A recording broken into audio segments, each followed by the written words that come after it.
સુરતના બારડોલી ખાતે પણ આરટીઓની તવાઈ સામે સ્કૂલ વાન ચાલકો હડતાળ પર ઉતર્યા છે। રાજકોટના અગ્નિકાંડની ઘટના બાદ આરટીઓ દ્વારા આકરા નિયમો બતાવીને મોટી દંડનીય કાર્યવાહી કરતા સ્કૂલ વાન ચાલકોમાં રોષ ભરાયો છે।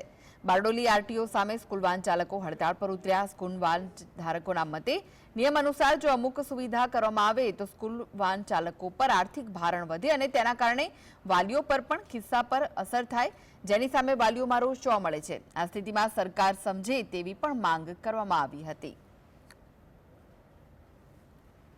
અને જે ગુજરાત સરકાર આરટીઓ વિભાગ દ્વારા જે અમને નિયમો આપવામાં આવે છે તે નિયમોમાં ક્યાંક ને ક્યાંક એનો જે ખર્ચ છે તે અમને પોસાય એમ છે નથી, અને એ ખર્ચ જો અમે કરવા જઈએ તો વાલીઓને એ ખર્ચ પોસાય નહીં, અને એ બધું જો અમે વાલીઓ પર ચડવામાં આવે તો ક્યાંક ને ક્યાંક અમારા ધંધા પર એની અસર થાય। એટલે વાલીઓને પણ ન્યાય મળે, અમને પણ ન્યાય મળે, એ સંદર્ભની અંદર અમે આરટીઓની સામે વિરોધમાં ઉતર્યા છે।